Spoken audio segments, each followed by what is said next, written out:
but it had 4 main deck aside private mages. It was pretty much a I hate you pod, Yeah. I hate you twin, Yeah. and I hate you junt deck. Fair Because enough. it's pretty much based around beating those and affinity, of course. Yeah. Yeah.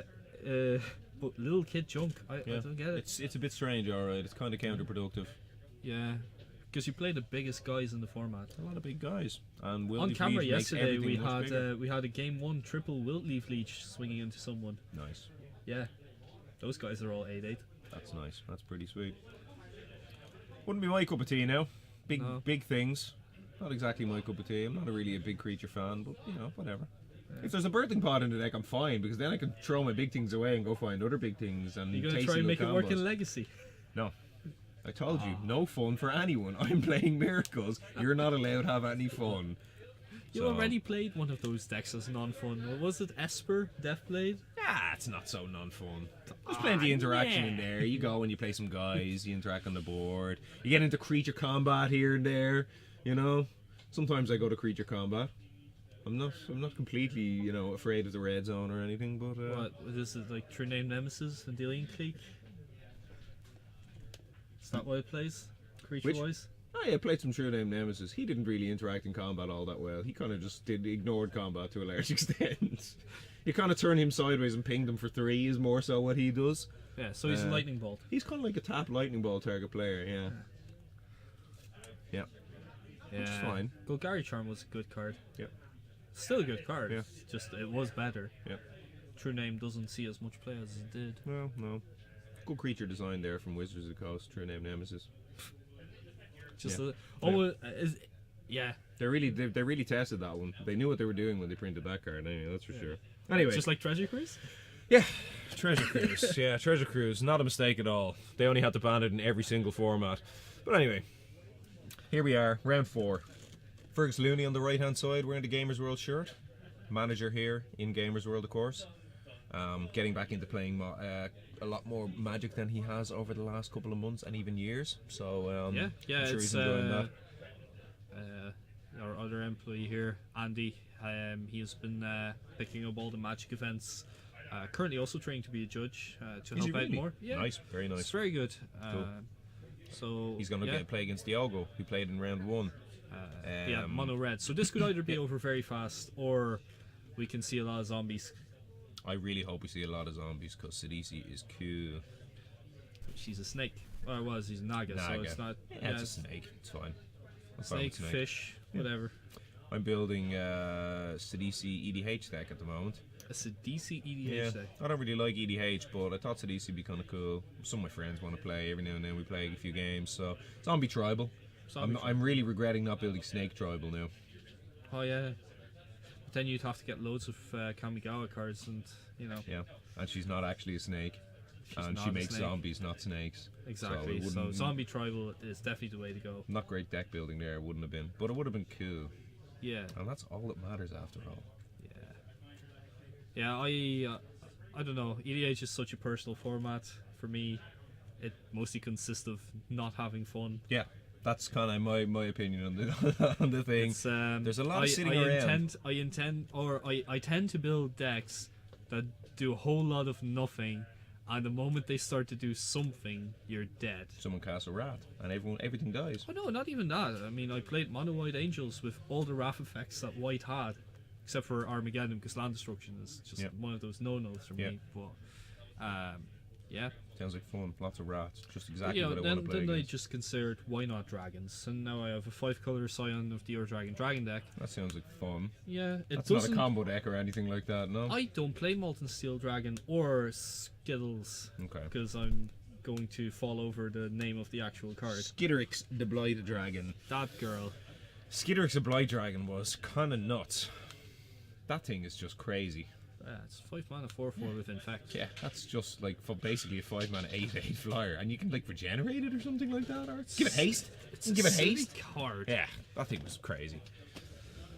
It's It was, definitely a silly you know, card. it was flavorful to put it infect in the block where the infect creatures were, and it was cool. It was a dragon with infect, but God Almighty, that thing was ridiculous. I only started playing right then, and I remember it being quite ridiculous. But I'm sure in limited that thing was just stupid good. Yeah, must have been. Yes, Skitter 6, the Blight Dragon. Huh. 5 mana. Give it haste and regenerate. And You can give it regenerate. haste and regenerate. What were they thinking? Well, it's a God. legendary dragon skeleton. Yeah. Something went wrong with it. That's pretty Anyway. slick.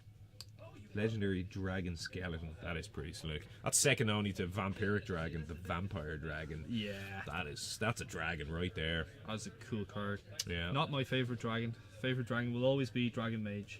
Dragon mage. Dragon Mage. That's a human or something, is it not? No, Dragon Mage is a big 7-mana 5/5 dragon with Oh. flying that says when it deals combat damage, Wheel of Fortune. Nice. So everyone pretty discards their hand and draws 7 cards. Cool. I was thinking that was like a mage that makes your dragons cost less. Makes your dragons cost like 2 mana less or something. Oh no, that's Dragon Speaker Shaman. Dragon Speaker Shaman. Yeah. Yeah, I don't even play him. I only Yeah. play dragons in my deck. Fair enough. Do you play Crucible of something? Fire? Crucible of Fire, Yeah. yes. Nice. Because dragons aren't big enough. Oh. No, sir. I've recently acquired Urza's Incubator to add some mana reducing costs. Urza's Incubator. When Yeah, it you comes choose in, a you creature- name a creature type. And then everything costs 2 less. Oh, 2 we see less. lots of goblins Nice. here. A Fire Drinker Satyr. Wow. Okay. This is gonna hurt. Yeah. Yeah. So the Fire Drinker Satyr here getting +2 on this turn? No, 1. So he's going to Plus 1. dash the Mardu Scout, and he's Yeah, going that's to gonna trade get the blocked. Mardu Scout with the Satyr Wayfinder, who just loves blocking. This guy just can't block enough for me. No, and he has another one in hand, so I Yep. guess he's blocking again. Block again next turn, seems fine. I'm not sure if Gus has another land there. He's going to find one now anyway. Getting rid of Courser and the Tasker. Yeah. That hurts. That Tasker would have been very nice to have in the hand. Yeah, Tasker now. Make a Or, 4/5 that blocks. Wait, Would have hang been on. pretty Is sweet. there another Tasker in his hand? He can play a land and play a Silent Carrier possibly here. Also possible? The 1/1, the newest Satyr Wayfinder, going to do a great job of getting in front of that Fire Drinker Satyr on the other side of the battlefield as well here. Yeah. Fire Drinker Satyr gets pumped, Satyr of course. versus Satyr. Yeah, but Fire Drinker Satyr pump on the power, not the toughness. So Oh, we can yeah. make it a 4/1, a 6/1, whatever Kill he yourself. likes. But yeah, Yeah. Pump my Satyr, kill Yeah. myself, yeah, and do myself some more damage because this other Satyr blocks it. absolutely. Gotta love it. Is this going to be Hurtling Outburst? Then it will take the Foundry Street Denizen. Nah, 2 mana taps. This is the Mardu Scout. It's Another one. Okay. So I think, well, okay, so he's still only a So 2/1 he Fire can't- Drinker Satyr here. And he's just going to choose to block the Mardu Scout again. Yeah. Yeah. And the Foundry Street Fine for me. Denizen can only have 1 trigger this turn Yep. because of there's no lands, no second creature, and Yep. just take 3. So there's going to be no instant speed creature there. We can obviously see There no is a pump. Tasker in hand for Gus, so he could potentially just delve his graveyard and get a Tasker into play. Yeah, so we could see just a two. Okay, sorry. So 1 mana, Tassiger, exile a load of stuff, and keep some really good stuff behind. So he's going to choose to keep probably a Sultai Charm if that's what's at the bottom of that pile there. He's going to look to keep a Bile Blight, which is really good in this matchup. I think I'm doing everything I can to keep Bile Blight in that pile anyway. Yeah. So it's Bile Blight, Murderous Cut, Sultai Charm, and a land. Yeah, Okay. because Tassiger says non-land cards. Tassiger says, "Oh yes, you return And non-land a card." whip. Yeah, that gets there. Yeah. Gain some life from blocking. That's absolutely huge right now. That's probably the final nail in the coffin. Well, Yeah. goes on 8, so if See, the thing is, though, once you play a blocker like that, it turns off your Fire Drinker Satyr. yeah, So if Diogo has a Stoke the Flames, he can just attack with the 2. You know, keep it back. If Tassiger blocks, you just stoke it. And then you just get 1 turn out of your Tassiger. okay. Is that going to be enough? Is that, gain 4 life? Game 4 life is still huge here. Like it's the old Batterskull thing. If Batterskull hits once against a red deck, it's almost over. If it hits twice, the game is simply over. Like a deck like this cannot overcome 8 points of life gain. 4, it's usually on the verge. It's kind of yes, maybe, no, no, maybe. But if he gets to gain 8 off this, it's simply the game is over. Yeah. So what we'll probably see something similar next turn will be just attack for 4. If he thinks he has a good attack for 4, and then maybe play another blocker. Yeah, He doesn't I really want to rely on blocking Yeah. here simply because there are burn spells. Yeah, Diogo has his 4th land, but he's sinking here for a while. because he knows that he's not going to have the best time attacking. Yeah. Because if he swings, it has to be for lethal. Yeah. If he doesn't swing for lethal here, he's going to lose again. It's very hard to swing for lethal through a 4/5 life linker. Yeah. So, Even when it's just around for one turn. yeah. Goes on 7 life here. Yeah, so So- is it going to be... it's Marduk Scout, so...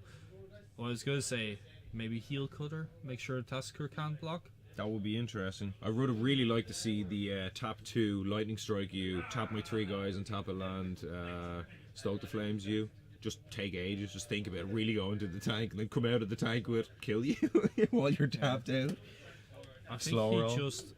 Is he just playing and then passing? I think he is just casting his guy and passing the turn. Yeah, Gus having the removal spell. That's why he kept those 4 lands there. Okay. So he is... If he is passing the turn and he gets the extra land, then we're going to see another... You know, that one lady we all like so much, who comes in with all her little friends. Oh, yes. Come on. Come on now. We see another Caryatid at least.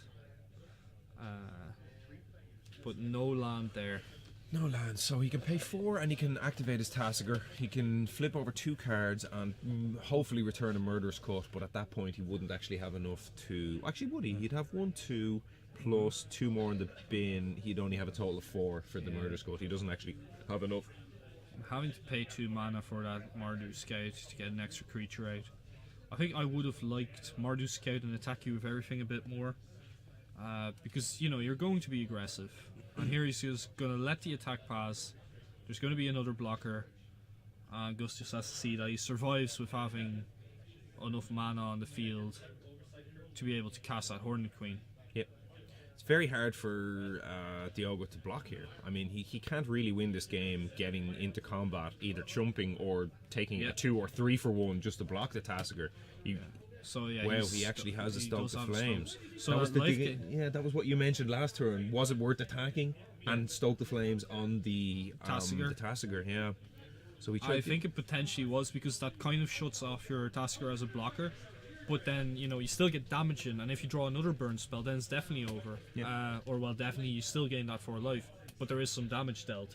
At least 4. But he's kind of just back to where he was last turn, right? So Yeah. he stoked the Flames for 4 end of turn after taking 4 from the Tassiger. So Gus is still on 11, it looks like. Yeah. I think that may not be updated with the 4. I think he's still on 7. And he still has this 4/5 that's coming across and gaining life every turn. So actually, I like this. Attack you for 2. Being able to pump twice, going low, yeah. but being able to Kill a ice Sky. pumping us once, yes. Yeah.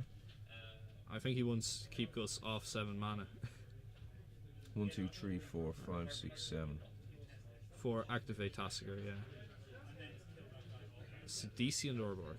Sidisi, Murderous Cut, and Urborg left as the 2 cards. Come on, give him Sidisi. We want to see Sidisi cast.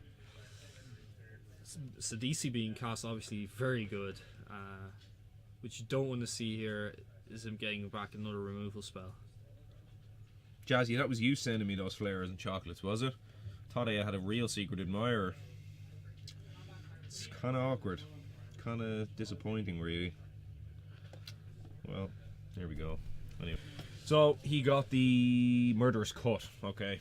Didn't want to give him Sidisi. Too many guys, too much life gain. Well, here's the land, so Gus being on 7. If he attacks with Tassiger... Oh, there's also Kiora. Kiora, the crashing wave. Main deck. I love some Kiora, yeah. Yes, He's going to whip back indeed. Sidisi. Oh, yes, sir. Yeah. Sidisi, ETB, make a zombie, attack, 2. flip over 3 more, make another zombie. Yes. That's very good. He could gain 7 life here. Yes, please. Yeah. I'm all about this. Come across. Red zone time. Yeah. Trigger. 1, 2, 3. No. Oh, Boo Earns. No zombie. I was saying Boo Earns. Okay. Scoop him up. That's way too much life gain. Yeah. Gain 7 life. I can never burn you. Yeah. So back to that key turn that you talked about with the Stoke the Flames. Yeah. I think he actually did have to come across, lose a guy, and lose my Stoke the Flames to kill your 4/5. Yeah. Problem with that line as well, he still gains the the 4. whip, yeah. Yeah, so It was a combination of all the worst things that he could have. it's almost losing a 3 for 1 just to get rid of the Tassiger, because the 4 life is basically a card as well. And then you have to hope that he doesn't block something like the Fire Drink Crusader. Because, Yeah. well, you couldn't attack with the Fire Drink Crusader. That was a bit of a problem as well. Thing is, Because though, why? yeah. Because he takes 4 off the damage it takes. Yeah. Not ideal. Definitely not. definitely not ideal.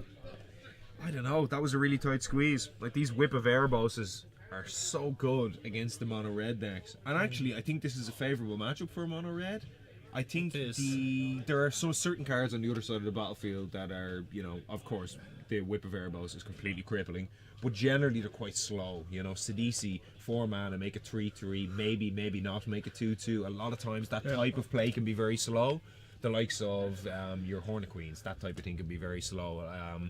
You can come out very aggressive with a mono red deck and get there long before a card like that is going to take over. But Whip of Erebos plus practically anything is just so backbreaking. Yeah, so I think Gus is adding some more removal. I don't think we have a deck list for him. I know where to find a deck list for him. One of the lazy ones tonight, Gus. Thank you very much, telling me to just go and find it somewhere online. So I'll pull that up now in a second. Do we have a deck list for Diogo? We do somewhere here. Why don't you have a quick look at Diogo's deck list? We spoke about it a little bit earlier on. Have a quick look through there. Tell us what we have. So there's Eidolon, Searing Bloods, Arc Lightnings, Collateral Damage, Harness by Force, and a Hammer of Perforos. In this matchup, Searing Blood could actually be very good. There's Satyrs, and he's attacking into things. What does he deal? 2? It or deals 3? 2, It deals and 2. then it deals 3 to the player. Okay. Eidolon, not ideal. It'll kill yourself faster than you'll kill the Yeah, opponent. they've a lot of fours. There's not enough, Arc not sure. Lightning. Arc Lightning. Great, does it? There's actually nothing really good in the sideboard here that can help him in this matchup, because he's already very good. He just has to get there. Yeah. not Harness by flood Force, out. maybe just take like 1 or 2 blockers that you make, take like a Courser for a turn, just get in some extra damage, that kind of thing. Probably. Like a Hammer Perforos giving your guys haste doesn't really solve the problem of them having blockers or a whip when it comes down in the end. No, except that with Goblin Round Master and then Hurtling Outburst, if you have a hammer, why not? Yeah. There's only one, so There is the opportunity to play something now. This is a kind of a corner case, but collateral damage can do work against specifically Whip of Erebos. So if they have a whip and they attack with, say in that last game, for example, Gus has the whip and he has the Tassiger. So Gus goes, I'm going to attack here for 4. Gain the 4 life. I don't want to keep him back as a blocker in case he doesn't attack and just goes on a burn spells plan. So Gus feels he has to attack there. So Gus attacks for 4. What actually Diogo can do is he can put a chump, put any guy he doesn't care about in front of the Tassiger before damage, of course. Then sacrifice the guy to the collateral damage. Deal you 3, and you don't get to gain life off your attacker. how do you like the play of Tasker when he swung with Tasker and Sidisi? If you had collateral damage, you block the Tassiger with Fire Drink Crusader. Yeah. You don't block the Sidisi, and you just sack the Fire Drink Crusader to the collateral damage and kill the shoot the Sidisi. Sidisi, yeah. Because no trample means no damage, and then he doesn't gain anything. Yep, true. That would have been very nice. Yeah, he would have shut off all the life gain there for that turn. So Yeah. it's a certain amount of little tricks he can do. Get a little bit creative there with the collateral damage if he wants after sideboard. But I'm kind of with you. There's not a whole pile he wants there. Maybe not the threaten effects with the Harness by Force. Actually, it's only a 1 of as well. Is it? No, it's a 2 of Harness by Force. So yeah, no, I think the matchup is quite good for him anyway. On the play here as well in game 2, I think he should have enough if he keeps 7. Couple lands, couple spells. Usually good enough against this type of deck. It definitely should be.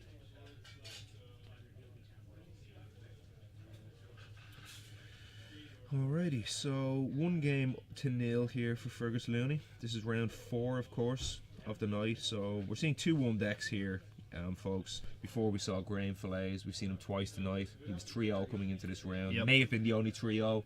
So you're not seeing the final as such, because we just wanted to show you some interesting decks, a couple of different decks, trying to get as much variation on the stream tonight as possible. So we hope you enjoyed that.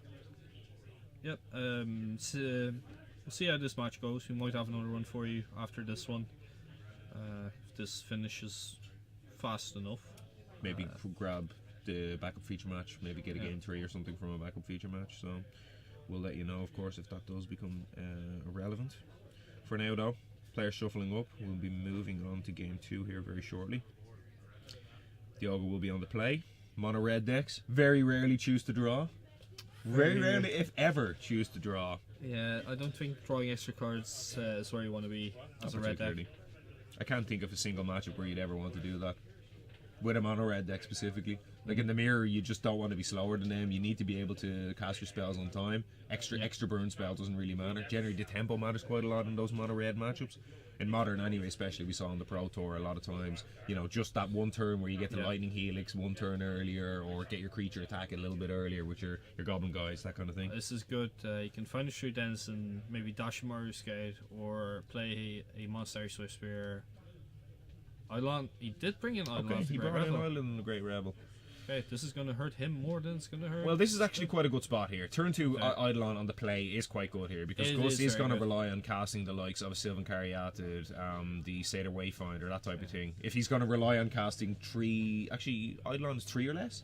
Yeah, so if he's going to rely on 4 drops here, it's just going to be too slow on the draw, so... He's kind of got him in both ways here. He's got the old Eidolon lock, I suppose we can call it. Oh, there's Rabbles. He's going to attack for 5 here. Rabble. Yeah, he takes 2, but yeah, here comes 5. We can... I think we're done here. Yep, if Gus doesn't untap and Drown of Sorrow, this turn, this game is arguably over. Does Gus even have Drown of Sorrow on the sideboard? Did we see his sideboard?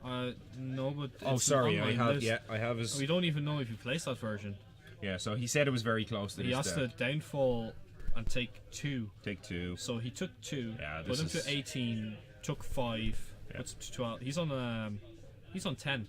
Yeah, and he's going to go 2, 3, 4. If he plays any 4 creature, lands. Could be up to 5. Any haste creature could be 6, 7 damage even this turn, and he's basically within 1 burn spell. Just play second Eidolon, I guess. The only thing Gus can do next turn if he has an untap land, and he does have his 3 colours. Okay, so here we see a creature and a haste threat, which is nice. So do we see anything else? Okay, so no dashed heel cutter or Mardu Scout here for this turn, but this is going to be 2, 3, 4, 5, 6 damage here to Gus, and I believe he's on 10 before that, so he's on 3, and yeah. So DC get another blocker, but then what? Then you're dead. Yeah. 2 blockers versus those 2 guys. Well, actually no, you can take 2 and go to 1. Yeah, he can take 2, but you know, Drowning in Sorrow, take 2. He doesn't have Drowning in Sorrow in his hand, so all he can do is play a Courser Crucifix, gain a life, go to 4. A Courser is going to make him... Okay, gain life, go to 4, and actually Evolving Wilds, funnily enough, a fetch land that doesn't actually cost you a point of damage like most of the others, so he does get to go to 5. That's another Monastery Swift Spirit. There is no way he can survive this damage. Oh, hang on a second, he played a core for the Crucifix. Does that not put him on 1? Or 2 maybe? Yeah, this is just way too much, right? Yeah. Okay, over. Okay. Searing Blood, yeah. Searing Blood, okay. So, the Eidolon there, good for at least 4 points? Yep. I mean 4 points from his trigger. He also attacked, of course, for 2, 4, maybe even 6 damage there in that game. So, a very good turn 2 play there. The Eidolon only cost Diogo there 6 there for himself. But, you know, if there's nothing coming out in those early games from Gus, then he's done for. Oh, like in a lot of games, you're in the mono red deck could have the Eidolon read. Whenever your opponent plays its spell, they take 2. Whenever you play the spell 3 or less, you take 4, and it'd still be good enough in a lot of games. Like even if you took twice that amount of damage, Gus never going to be able to put any pressure on her that early in the game. He's going to have to just defend, kill a guy, play a blocker, struggle to stabilize, and then. But then the thing is, if he does. You know, he does get there. Well, if he does, he does. If he stabilizes the board, he stabilizes the board. You know, generally against these red decks, their life total is not under consideration. Yes, indeed, folks. Don't forget to follow us on Twitter. Very relevant point. Jump on there at SeriousMTG. So follow us on there. Tweet about us. Talk about us. Get the word out. You know, if you're enjoying what you're seeing here, tell your friends about it. You know, we're here Wednesday evenings. We're here Thursday evenings. Now Thursday evenings, of course. We're even streaming Legacy on Sunday. Apparently so. I won't be there streaming because I will be playing. You better put me on coverage. I will, and then I'm gonna mock you for it. Indeed. Playing because miracles. I'll probably go to time. Every round. Yeah. So Legacy this weekend, of course, here in Gamers World as well. We're going to do our best to stream it. Legacy is a fun format, so we want to be able to show you all the formats that we have to offer. Yep. We have a good group of Legacy players. We hope they all show up. I'll be here. Ev will be here. I know. Well, Shell will be here. we do have standard PPTQ on in Limerick this weekend in the gathering. As well. Yeah. So there are definitely some players interested in that. Magic really picking up here in Ireland this last, say, 2 years or so, right? New shops opening, a lot of shops picking up kind of the more competitive PPTQs and PTQs as well. Yep. WMCQs, of course, a couple of places dotted around the country too. So it's really the scene's picking up all around as well. Galway, Limerick, Cork, yeah. Cork doing quite well now, having a shop that regularly organises things. Recently got to a higher status, so now they can actually organise PPTQs as Very well. Nice, cool. We have a very solid judge there, Alex Traplin. Cool. He's level 1 currently. Had the pleasure of working with him when we had the last PTQ here in Dublin last month actually. Cool. So yeah, it's picking up everywhere. It is indeed. And Belfast, very of course, up the north, a couple of spots around up the north. Belfast being one of them, where there's a lot of good players. Oh yeah. Alan Warnock and those up there. So we have, the last 2-3 years, I think, seen really picking up, you know. A wonderful thing is, of course, that they're a very international city. So, you know, tonight we have a very varied amount of players from all over the world. Absolutely. One sitting right beside me here, of course, Sander, from the Netherlands. I'm looking at Francesco, who was on camera earlier on, the Italian. A couple of Italians play here, of course. We see some Germans play. Spanish Suzanne, people we have today. Some Brazilians. We do indeed. Boom. Is Diogo Brazilian or Spanish? Huh? Is Diogo Brazilian or Spanish? Not sure. I don't know, apologise. Diogo Schmidt. It sounds like a German name, but something tells me he's not German. I spoke to him before and he doesn't sound German. Indeed. We have people from all over the world, and that's wonderful. So here's a copy of Eidolon. I was thinking, would he keep it in on the draw? I'm not 100% sure he would, but here we see it anyway. And missing a land drop, I think. So this is where the 4 drops now from Gus start to get a lot better. He's not being put under as much pressure early in the game here, so he can start casting the likes of Sidisi here and get around the 3-drop clause on the Eidolon to better effect. And we actually do see he does have a copy of Sidisi, so slam it, pump the fist, and move on with life accordingly. Trigger. 1, 2, 3. Bingo. Hits a courser. 2-2. Here we go. There you go. We'll block your fire drinker for days. Diogo has to come over and say, what does this do? Oh no, shit. Oops, that does things. Yeah. And you didn't take damage. Yep, you don't take any damage, and I'll struggle to get through that. Yeah. It also doesn't die to searing blood. It does not, but Wayfinder does, and that does deal you 3 damage, and attacking with that, fire drinker, that's, Problem here is, though, he has 2 lands, so he missed a land drop, which for Gus is really good. He has an Eidolon and a fire drinker. So what do you do here? Are you going to attack? Are you going to... I really don't like attacking here for the simple reason it's an easy block on the fire drinker sider if he only attacks with it.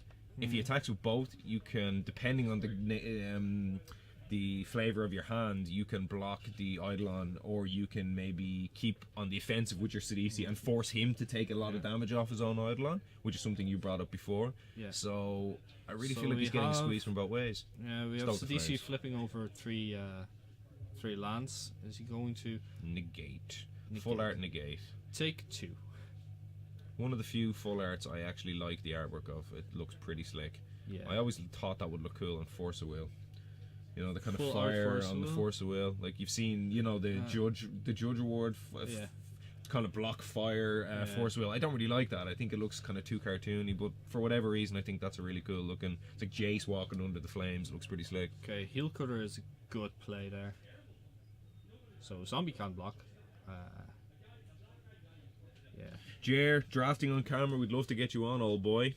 I would love to get some limited eventually. We're building this up bit by bit, you know. We can't just kind of throw everything on. We need to find our feet a little bit with this, you know.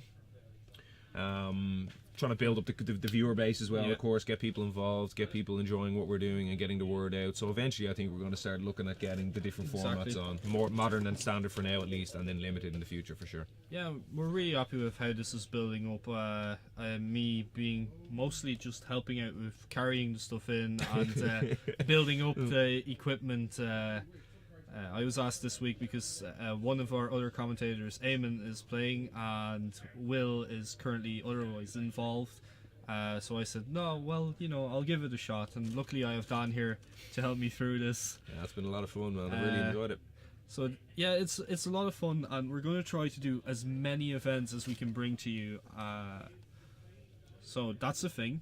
That so is certainly keep a thing. Following us, and for sure. You know, keep an eye out. We're going to do this every week from now on.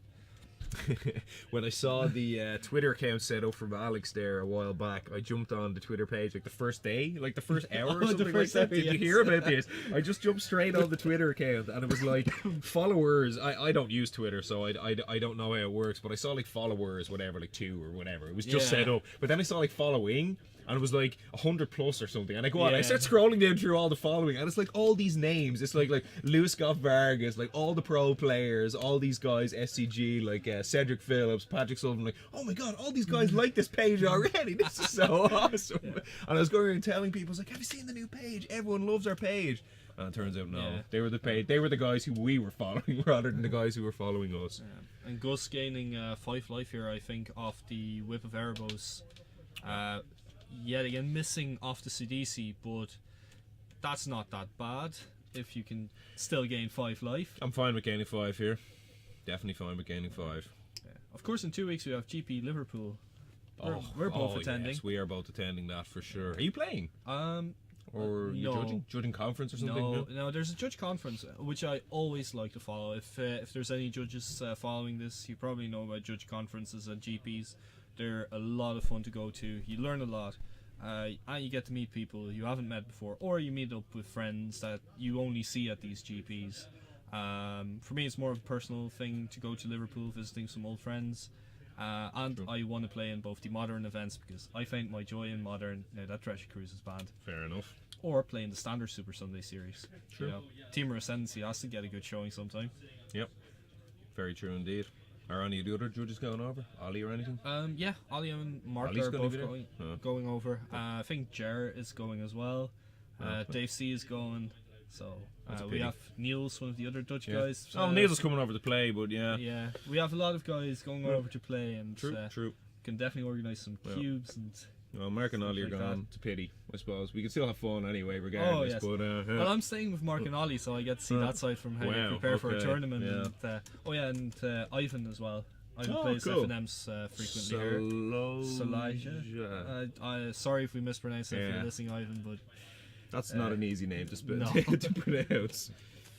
Okay, so we are still life gaining with CDC. We do, yeah. Diogo going to come across here for 2. Yeah. Deal 2. Now, Murderous Cut is such an excellent removal card for that Eidolon. You don't deal me any damage because this costs 5. Yeah. But it actually costs 1. The same way with Tassiger as well. Yeah. Cheating. Yeah. Interesting debate here. Need to bring up real quick. How do you feel about this white bordered plains? What? White bordered mountains? Or the mountain, should I say? Yeah. See, this is strange. I'm not sure if it's John Ivan's art. If it isn't, that's already a fail. Yeah. And then, you know, if you're playing a mono red deck, a lot of players, for whatever reason, don't like the white bordered lands. So to tilt them more, I play all my lands white bordered. You play white border lands? I play 18 white bordered mountains. I feel sick. See, there you go. Yeah, this actually makes me feel Mission ill. accomplished. Yeah. I'm disappointed, Sander. Well, I can't always play my Zendikar lands. True. And he's not even, it's not even all white border. He's not going, Joe Lassette on it where he's going to play all revised basics because he's been playing them all his life. That's just like, I'm just going to reach into the land box and pull out whatever mountain is sitting in there. That's, no. Not good enough. So not good enough, Diogo. So DC gets taken out, but he's still going to game 4. with this attack.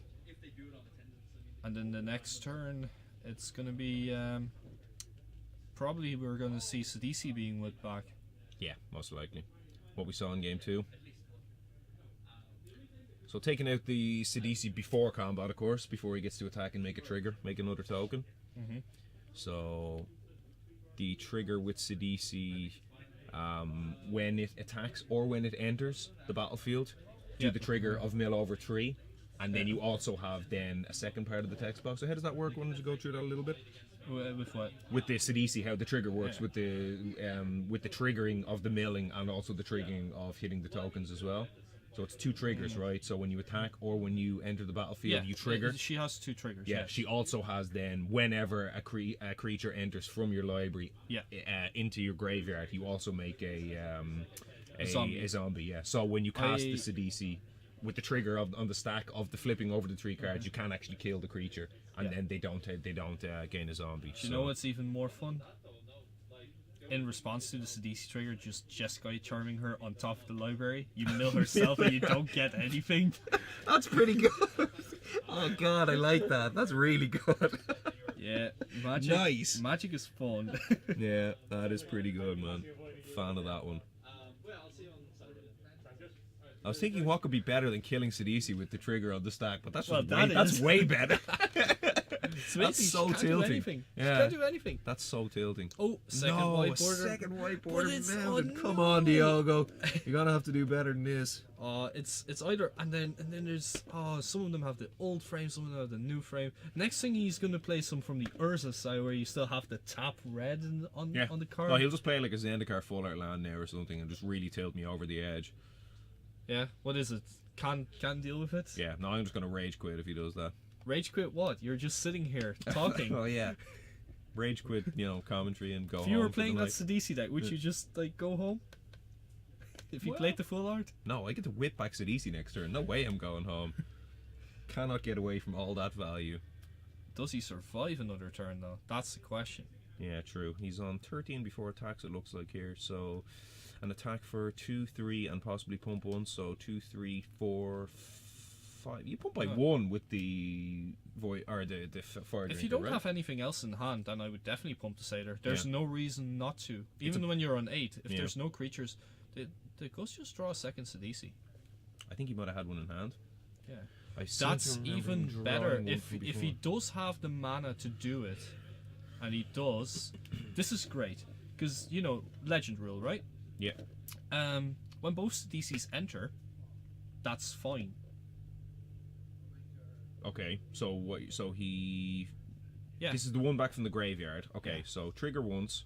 And he flip over, get another another one, and then play your last Sidisi. Okay, and then get another trigger. Yeah, you get another trigger. Yeah, and then you get to keep the one. Yeah, and then you get to keep your original one and just get rid of the other.